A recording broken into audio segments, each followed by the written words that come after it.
जरा कल्पना कीजिए, अगर किसी से कहा जाए कि उसकी 3 साल से अटकी हुई कोई बहुत बड़ी बिजनेस डील जो उसकी पूरी जिंदगी बदल सकती है, वो रातों रात पूरी हो जाएगी। और इसके लिए उसे बस एक छोटी सी कीमत चुकानी होगी। हाँ, एक ऐसी कीमत जो रूह कंपा दे, हर सुबह अपना ही खून बहाने की कीमत। मतलब क्या कोई इंसान सफलता के लिए इस हद तक जा सकता है? कोई भी सामान्य इंसान तो शायद तुरंत मना कर दे, लेकिन कानपुर के एक आदमी के लिए इसका जवाब था हाँ, बिल्कुल। बिल्कुल। और आज की हमारी इस गहराई से पड़ताल में हम इसी खौफनाक स्रोत सामग्री पर चर्चा कर रहे हैं। ये खूनी मंडे यूट्यूब चैनल की एक बेहद डरावनी कहानी है। और हमारा मकसद सिर्फ एक भूतों की कहानी सुनाना नहीं है।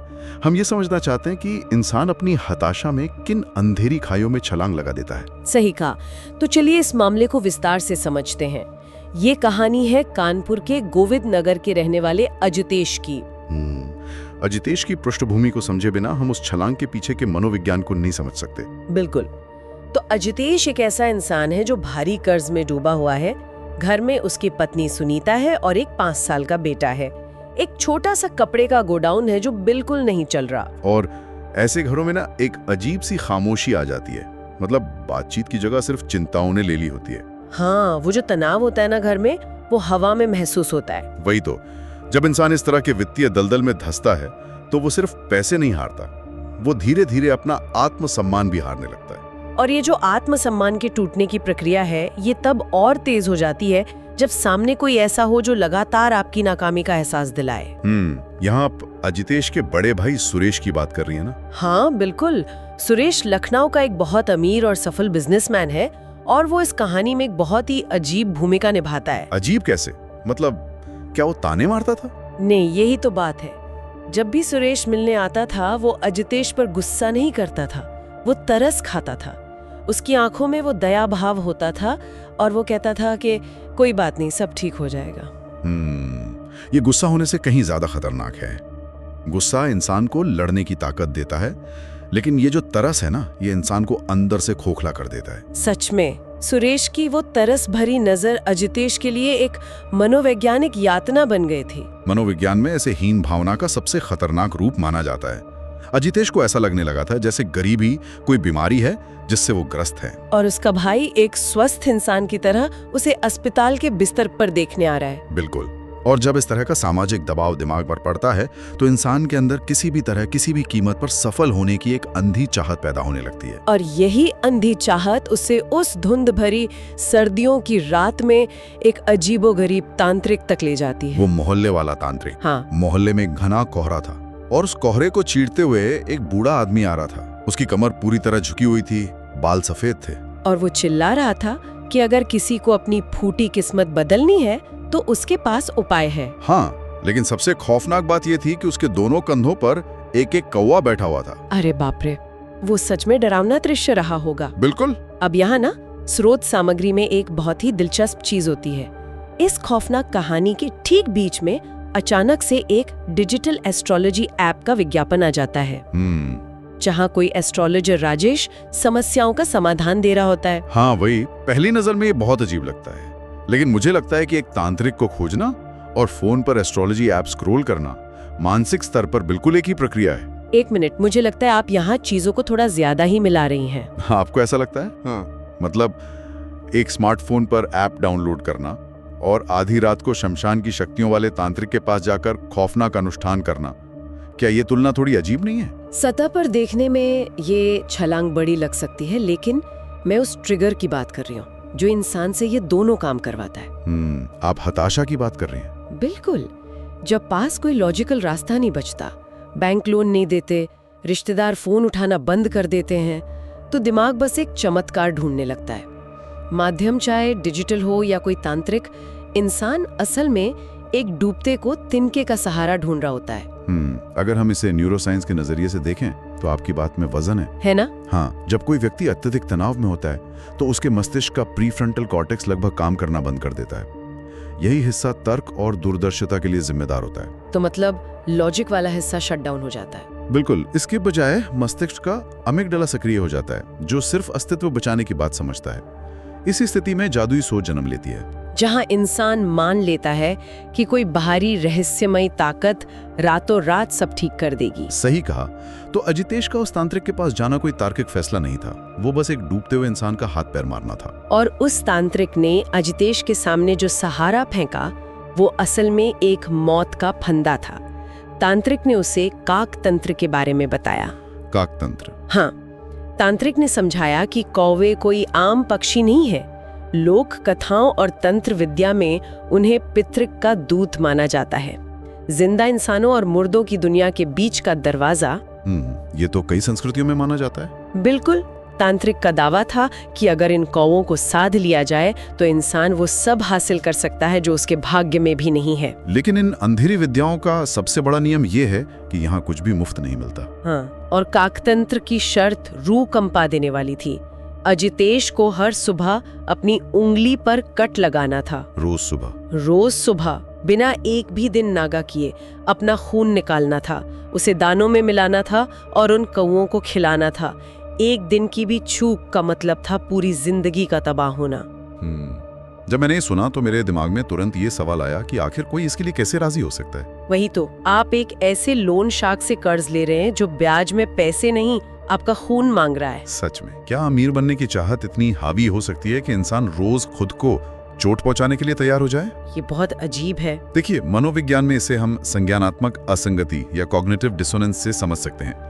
ये सिर्फ एक अनुष्ठान नहीं है, ये एक ब्लड पैक्ट है। मतलब उसे पता था कि वो जो कर रहा है वो गलत और खतरनाक है? बिल्कुल पता था, लेकिन उसकी वर्तमान पीड़ा, वो गरीबी, उसके भाई का तरस, वो इतना असहनीय है कि भविष्य का खतरा उसे बहुत छोटा लगता है। वो बस आज से बाहर निकलना चाहता था। हाँ, जब आप अंधेरी शक्तियों के साथ इस तरह का पैक्ट करते हैं तो आप असल में अपनी आत्मा के नियंत्रण का एक हिस्सा उन्हें सौंप देते हैं। तांत्रिक का खून मांगना कोई प्रतीक नहीं था, वो एक सीधा व्यापारिक अनुबंध था जहां मुद्रा इंसान का खून थी। बिल्कुल सही। और हैरानी की बात यह है कि ये अनुबंध काम कर जाता है। सच में? हाँ, अजितेश ये खौफनाक सौदा कर लेता है। तांत्रिक जाते जाते चेतावनी भी देता है कि कौवे कभी भूलते नहीं और माफ नहीं करते। लेकिन हताश इंसान को सिर्फ मंजिल दिखती है। वही हुआ। अनुष्ठान शुरू होते ही चमत्कार होने लगते हैं।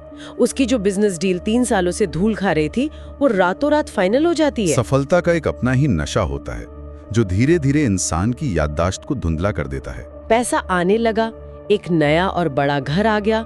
सुनीता जो हमेशा तनाव में रहती थी वो अब मुस्कुराने लगी थी। मतलब अजितेश ने वो सब हासिल कर लिया जिसके लिए उसने वो भयानक जोखिम उठाया था। हाँ, लेकिन यहीं से इंसान की फितरत का वो स्याह पहलू सामने आता है।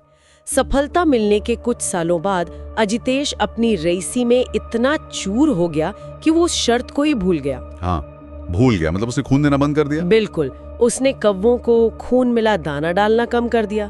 पहले हफ्ते में 1 बार किया, फिर महीने में 1 बार और अंत में पूरी तरह से बंद कर दिया। अरे बाप रे, ये तो बहुत बड़ी बेवकूफी है। मुझे तो ये सोचकर अजीब सी हंसी आती है। मतलब आपने साक्षात मौत के दूतों के साथ खून का सौदा किया है, उनकी वजह से आप महल में रह रहे हैं और एक दिन आपको लगता है कि यार अब मुझे इनकी जरूरत नहीं है, मैंने इन्हें ब्लॉक कर दिया। हाँ, ये किसी जिम की मेंबरशिप थोड़ी है जिसे जब चाहा छोड़ दिया। वही तो। ये जो आपने जिम वाली बात कही ना, ये सुनने में भले ही अजीब लगे, लेकिन इंसान का दिमाग सफल होने के बाद बिल्कुल ऐसे ही काम करता है। कैसे? इसे सफलता का अहंकार कह सकते हैं। जब अजितेश की जिंदगी से गरीबी का तत्काल खतरा खत्म हो गया तो उसके दिमाग ने एक कहानी को दोबारा लिखना शुरू कर दिया। मतलब वो खुद को ही अपनी सफलता का क्रेडिट देने लगा। बिल्कुल, उसे लगने लगा कि ये सफलता तो मेरी अपनी मेहनत का नतीजा है। वो खून देने का अनुष्ठान अब उसे अपनी पुरानी कमजोरी की याद दिलाता था जिसे वो मिटाना चाहता था। हाँ, सुविधा इंसान को बहुत जल्दी लापरवाह बना देती है। वो भूल गया कि वो जिस महल में रह रहा है उसकी नींव उसी खून के सौदे पर टिकी है। और पारलौकिक दुनिया में कॉन्ट्रैक्ट तोड़ने की सजा बहुत भयानक होती है। हाँ। शुरुआत चेतावनियों से होती है। प्रकृति उसे संकेत दे रही थी। किस तरह के संकेत? हर रोज सुबह एक कौवा उसकी कार पर आकर बैठता और बहुत भयानक आवाजें निकालता। और अजितेश क्या करता? वो उसे भगा देता। फिर एक दिन उसे अपने नए घर के दरवाजे पर एक मरा हुआ कौवा मिलता है। ये तो बहुत बड़ा रेड फ्लैग है। और बता अजितेश क्या करता है? वो उसे उठाकर कूड़ेदान में फेंक देता है और हाथ धो लेता है। क्या कूड़ेदान में? हाँ, ये सच में उस इंसान के हंकार की चरम सीमा थी कि वो एक पारलौकिक चेतावनी को रोजमर्रा के कचरे की तरह ट्रीट कर रहा था। वो मरा हुआ कौवा कोई संयोग नहीं था, यह उस अंधेरी दुनिया का अंतिम नोटिस पीरियड था। बिल्कुल। अरितेश का अहंकार उसके डर से इतना बड़ा हो चुका था कि उसने उस संकेत को पूरी तरह खारिज कर दिया। लेकिन डार्क फोर्सेस के नियम बहुत सख्त होते हैं। वो माफ नहीं करते हैं। हाँ, जब आप उनसे किया वादा तोड़ते हैं तो वे सिर्फ अपनी दी हुई चीजें वापस नहीं लेते, वे आपकी बुनियाद को ही उखाड़ फेंकते हैं। और विनाश की रफ्तार सच में रोंगटे खड़े करने वाली थी। ये कोई धीरे धीरे होने वाला पतन नहीं था। बिजनेस में झटके लगने शुरू हो गए होंगे। एक के बाद एक उसकी सबसे बड़ी डील कैंसिल हो गई। उसका पार्टनर लाखों का फ्रॉड करके देश से भाग गया और उसके गोडाउन में अचानक आग लग गई। मतलब सब कुछ एक साथ खत्म हो रहा था। हाँ, कहानी में एक वाक्य है जिसमें मुझे झकझोर दिया। उसमें लिखा था, ऐसा लग रहा था जैसे कोई रोज उसकी तिजोरी खाली कर रहा है। ये कर्मों के त्वरित भुगतान का समय था। पारलौकिक शक्तियां अपना मूलधन और ब्याज दोनों एक साथ वसूल रही थीं। वो सब कुछ वापस ले रही थीं। ये सिर्फ आर्थिक नुकसान नहीं था, ये उस झूठे रुतबे और अहंकार को तोड़ने की प्रक्रिया थी जो उसने खून के दम पर खड़ा किया था। और नौबत यहाँ तक आ जाती है कि उन्हें वो नया आलीशान घर छोड़ना पड़ता है।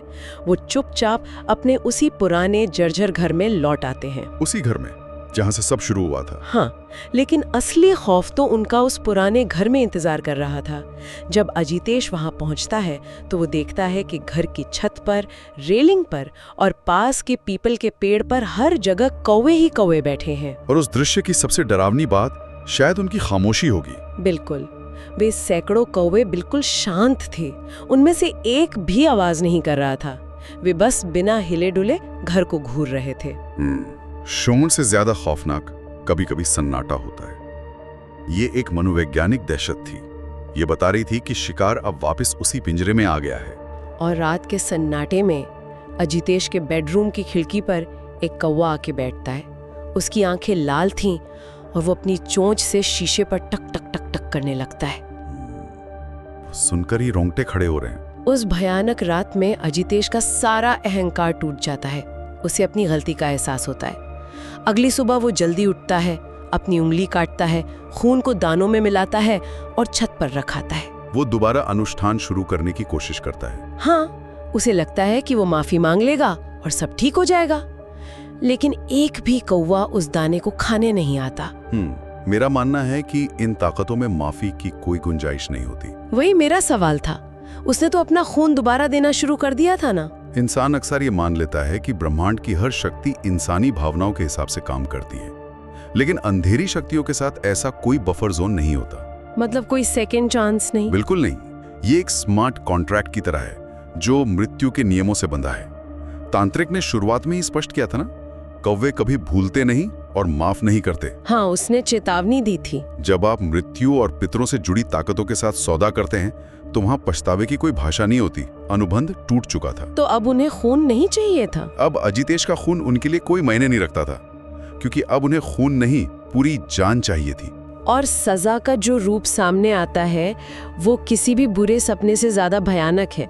अजितेश का 15 साल का बेटा जो हमेशा हंसता खेलता था, अब पूरी तरह शांत हो गया था। बच्चों पर इसका असर सबसे पहले होता है। हाँ, वो दिन रात अपने कमरे में बैठकर सिर्फ काले रंगों से कौवों की डरावनी तस्वीरें बनाता रहता था। उसके हाथ काले पड़ चुके थे। और अजितेश के साथ क्या हो रहा था? अजितेश के अपनी गर्दन पर हर सुबह चोंच के गहरे खरोंच वाले निशान मिलने लगे थे, जबकि रात को सोते समय वहां कुछ नहीं होता था। बेटे का उन तस्वीरों को बनाना इस बात का स्पष्ट संकेत था कि वे शक्तियां अब सीधे अजितेश पर नहीं बल्कि उसकी अगली पीढ़ी पर हावी हो रही थीं। ये तो बहुत क्रूर है। अंधेरी दुनिया का ये एक बहुत पुराना नियम है। जब आप कर्ज नहीं चुकाते तो वो आपकी सबसे कीमती चीज पर कब्जा कर लेते हैं। वो मासूम बच्चा अब धीरे धीरे उनके नियंत्रण में जा रहा था। वो उनका एक माध्यम बन रहा था। हाँ, एक वेसल। इस दहशत के बीच अजितेश भागकर वापस उसी तांत्रिक को खोजने जाता है, लेकिन वहां जो दृश्य वो देखता है वो उसकी बची हुई उम्मीदों को भी दफन कर देता है। तांत्रिक के साथ क्या हुआ? वो तांत्रिक जमीन पर अधमरी हालत में पड़ा था। उसके पूरे शरीर पर पंजों और चोंच के भयानक निशान थे। तांत्रिक अजितेश को देखकर खांसते हुए कोसता है, कहता है, मूर्ख, तेरी वजह से मेरी ये हालत है। अब वो तुझसे सब कुछ छीन लेंगे। अब कोई भी नहीं बच सकता था। और फिर वो आखिरी रात आती है। आसमान में अचानक से गहरे काले बादल छा जाते हैं, लेकिन वे बारिश के बादल नहीं थे। वे कौवे थे। हाँ, पहले 10 फिर 100 और देखते ही देखते आसमान का रंग ही काला पड़ जाता है। हवा में उनके पंखों की फड़फड़ाहट गूंजने लगती है।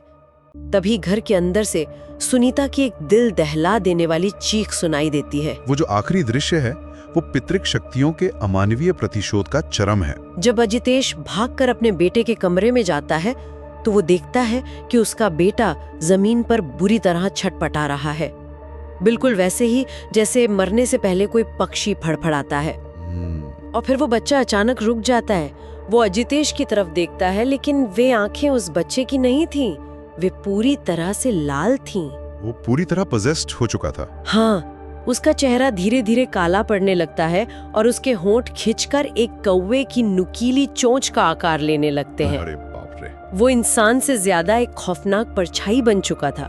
पलक झपकते ही वो अपने ही पिता पर हमला कर देता है। वो अपनी उसी चोंच से अजितेश को तब तक नोचता है जब तक कि उसकी सांसें नहीं रुक जाती। और बाकी कौवे? ठीक उसी वक्त वो सैकड़ों कौवों ने खिड़कियां तोड़कर अंदर घुस आते हैं और अजितेश के शरीर को नोचने लगते हैं। इस खौफनाक अंत के पीछे ने एक बहुत गहरी आध्यात्मिक सच्चाई छिपी है। वो क्या? ये सिर्फ एक हत्या नहीं थी, ये इस बात का प्रतीक था कि पिता के अनैतिक कर्मों का बोझ अंततः उस बच्चे को उठाना पड़ा जिसने कभी कोई सौदा किया ही नहीं था। बिल्कुल, बच्चा तो बेकसूर था, बस सिर्फ एक बर्तन था उन ताकतों के गुस्से को बाहर निकालने का। अजितेश ने ये सब कुछ अपनी पत्नी और बेटे को बेहतर जिंदगी देने के लिए शुरू किया था, और अंत में उसी बेटे के शरीर का इस्तेमाल करके उसका अंत किया। हाँ। आज वो घर पूरी तरह से खंडहर में तब्दील हो चुका है। सुनीता उस रात अपने बेटे को लेकर वहां से हमेशा अकेले चली गई। किसी को नहीं पता कि वे कहाँ हैं। लेकिन वो जगह तो अब शापित हो चुकी होगी। हाँ, आसपास के लोग बताते हैं कि आज भी उस खाली घर के ऊपर 100 से ज्यादा कौवों का झुंड हमेशा खामोशी से मंडराता रहता है। ये पूरी घटना हमें एक बहुत ही असहज करने वाली जगह पर लाकर खड़ा कर देती है। ये सिर्फ डरावनी कहानी नहीं है, तो और क्या है? ये इंसानी फितरत का एक आईना है। जब हम सफलता पाने के लिए या अपनी परेशानियों से बचने के लिए शॉर्टकट्स लेते हैं तो हम असल में एक ऐसा कर्ज ले रहे होते हैं जिसकी कीमत हमारी सोच से कई ज्यादा बड़ी होती है। चाहे वो शॉर्टकट्स अलौकिक हों या असल जिंदगी के अनैतिक फैसले। बिल्कुल। विचार मुझे सबसे ज्यादा परेशान करता है वो ये नहीं है कि दुनिया में अंधेरी शक्तियां मौजूद हैं। तो क्या परेशान करता है? सबसे डरावना विचार ये है कि इंसान अक्सर अपने गलत और अनैतिक समझौतों को ये कहकर सही ठहराता है कि मैं ये सब अपने परिवार के लिए कर रहा हूँ, खुद को तसल्ली देने के लिए। हाँ, लेकिन कहीं ऐसा तो नहीं कि जिन खौफनाक समझौतों की नींव पर हम परिवार के लिए सुरक्षित महल खड़ा करने का भ्रम पालते हैं, असल में वही महल एक दिन उस परिवार की कब्र बन जाता है। ये बहुत ही गहरी बात है। शायद इस ब्रह्मांड के पास कर्ज वसूलने के अपने भयानक तरीके हैं जो सिर्फ हमारी तिजोरी खाली नहीं करते बल्कि उन वजहों को ही जड़ से खत्म कर देते हैं जिनके लिए हमने वो तिजोरी भरी थी। अगली बार जब कोई भी शॉर्टकट लेने की सोचे तो उसे खुद से जरूर पूछना चाहिए कि क्या वो इसकी अंतिम कीमत चुकाने के लिए तैयार है। बिल्कुल, और ये एक ऐसा सवाल है जो किसी भी अंधेरी रात से ज्यादा खौफनाक है।